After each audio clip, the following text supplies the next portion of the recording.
मैं Amjadullah Khan spokesman MBT. देखिए, कल जो हिंदुस्तान के पार्लियामेंट में जो वाक़या पेश आया है, ये बड़ा ही बदबख्ताना वाक़या है और इसकी जो है हर गोशे से निंदा हो रही है और निंदा होनी चाहिए। कल बीजेपी के जो साउथ दिल्ली के मेंबर ऑफ़ पार्लियामेंट है रमेश बिदोरी, ये जो है एक बहुजन समाज पार्टी जो अमरोहा उत्तर प्रदेश से जो मेंबर ऑफ़ पार्लियामेंट है, कुंवर दानिश अली को जो है बहुत सी बदतमीज़ी से गुफ्तगू की है। और ऐवान पार्लियामेंट, एक तो हम जो है 75वां सालाना योम आज़ादी मना रहे हैं, फिर दूसरी जानिब हम जो है एक नए पार्लियामेंट में कल दाखिल हुए हिंदुस्तान के पूरे पार्लियामेंटेरियंस। तो ऐसे किस्म का रवैया कि किसी एक मुस्लिम एमपी को गद्दार कहना, उसको जो है न जाने जो मुँह को आया गालियाँ कि, यानी दो आपस में एक सड़क छाप लोग भी अगर लड़ते हैं तो इतनी बदतमीज़ी की गुफ्तगू नहीं की जाती है कि एक मुसलमान एमपी को देशद्रोही कहना, यह बहुत ही निंदाजनक बात है। और बड़े अफसोस की बात यह है कि इतना बड़ा वाक़या पेश आया कल हिंदुस्तान के पार्लियामेंट में। यकीनन राजनाथ सिंह साहब जो है इसके लिए माफ़ी चाहे उठकर। राजनाथ सिंह साहब का जो पास्ट रिकॉर्ड रहा है ये थोड़ा एक सेकुलर किस्म के है, लेकिन बड़े अफसोस की बात है कि इस पंचायत, पार्लियामेंट क्या है, ये एक पंचायत है, ये महापंचायत, तमाम पंचायतों की बड़ी पंचायत और पूरी दुनिया में सबसे बड़ी डेमोक्रेसी जो है ये इंडियन डेमोक्रेसी है, इंडियन पार्लियामेंट है।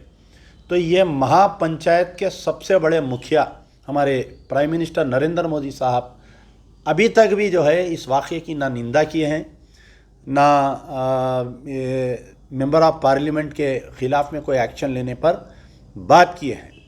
होना तो ये चाहिए था कि जैसे ही ये वाक़या पेश आया, कुंवर दानिश अली को जो है प्राइम मिनिस्टर मोदी ख़ुद फ़ोन करके बुलाते अपने चैम्बर में, या स्पीकर के चैम्बर में बुलाते, या ओम बिरला साहब स्पीकर बुलाकर जो है इसकी निंदा करते हैं। ऐसा बिल्कुल ही तौर पर नहीं किया गया। आज मैं उनका वीडियो देखा कुंवर दानिश अली साहब का, वो ज़ारो ख़तार रो रहे हैं। देखिए, एक मेंबर ऑफ़ पार्लियामेंट जो बनता है आदमी, वो एक तकरीबन 3.5 से 4 लाख वोटों खुद लेता है, जहाँ पर पार्लियामेंट में कम से कम एक 5 से 6 लाख वोट रहते हैं। तो एक 3 से 3.5 लाख वोट लेकर एक आदमी जाने वाले को आप जो है देशद्रोही, गद्दार, भगोड़ा, न जाने क्या क्या बोल रहे हैं आप। इससे जो है कुंवर दानिश अली तो एक काबिल तरीन है, जामिया मिलिया इस्लामिया यूनिवर्सिटी के हैं, लेकिन जो रमेश बिदौरी का है, ये इनका घराना मालूम होता है कि इनके वालिदैन इनके साथ क्या तालीम दिए, क्या तरबियत दिए इनको। आरएसएस में भी कई लोग हैं, कभी हमने ऐसा नहीं देखा कि आरएसएस के लोग किसी मुसलमान को ऐसे बदतमीज़ी से पेश आते हुए, लेकिन इनका बैकग्राउंड भी आरएसएस का है। जब मैं नेट पर सर्च कर रहा था कि रमेश बिदौरी के बारे में, तो पूरा लड़ना झगड़ना, केसेस, इनके अफराद ख़ानदान के लोगों को तंग करना, मारना, ये पूरा इनका एक रिकॉर्ड, पास्ट रिकॉर्ड निकला है।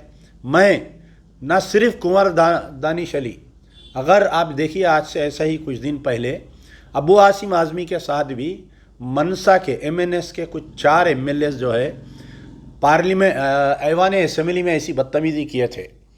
तो उनके साथ बदतमीज़ी किए थे, उनको मारने की कोशिश किए थे, उनका गिरेबान पकड़ लिए थे। तो ऐवान असेंबली में तकरीबन 5 साल तक वो 4 मनसा के एमएलए को सस्पेंड रखे, उनको अंदर आने नहीं दिए, उनको वहाँ के उस वक़्त के जो स्पीकर थे। हालांकि जब भी बीजेपी की गवर्नमेंट थी शायद, मैं समझता हूँ। तो पहले तो सबसे पहले ओम बिरला साहब जो है ये पंचायत के कर्ता धर्ता और निगरानेकार है, इनकी जिम्मेदारी होती है। प्राइम मिनिस्टर मोदी साहब की जिम्मेदारी होती है कि ये अपने एक साथी को बचाव में आना चाहिए और कुंवर दानिश अली को बुलाकर उन्हें माफ़ी चाहना चाहिए। अगर नहीं होता है तो प्रेसिडेंट ऑफ इंडिया, आप एक दलित औरत है, आप, मेरी उम्मीद है कि आप जो है कुंवर दानिश अली के सहारे आप आएंगे। अगर ये सब काम नहीं होता है और रमेश बिदौरी को देशद्रोही मुकदमा डालकर अगर गिरफ्तार नहीं किया जाता है, मैं तमाम हिंदुस्तान के पार्लियामेंटेरियन से मेरी गुजारिश है, तो सबसे पहले तो मैं मुस्लिम पार्लियामेंटेरियन से गुजारिश करूंगा और सेकुलर पार्लियामेंटेरियन जितने हैं, एन मास रिज़ाइन दे दीजिए आप लोग। ऐसे पार्लियामेंट को मत जाइए जहाँ पर आपकी इज्जत नहीं है। ऐसे पार्लियामेंट में कदम मत रखिए जहाँ पर आपको देशद्रोही कहा जा रहा है। ऐसे पार्लियामेंट में आप लोग कदम मत रखिए जहाँ पर आपके साथ बदतमीज़ी की जा रही है। ये एक कुंवर दानिश अली की बेइज्जती नहीं है, सारे 540 मेंबर ऑफ पार्लियामेंट्स की सारों की बेइज्जती है, इंक्लूडिंग मोदी की भी बेइज्जती है। इसमें मजलिस बचाओ तहरीक तमाम हिंदुस्तान के सेकुलर और तमाम हिंदुस्तान के मुस्लिम पार्लियामेंटेरियन से गुजारिश करती है कि कुंवर दानिश अली को इंसाफ नहीं मिलेगा। कल शाम तक पूरे के पूरे एनमास रिजिग्नेशन दे दीजिए, इनको चलाने दीजिए, इनका पंचायत इनको चलाने दीजिए, इनकी पार्लियामेंट, ये पार्लियामेंट को उठाकर ले जाके नागपुर के आरएसएस के दफ्तर में रख लीजिए। शुक्रिया। यार जिंदा सबद वक्त।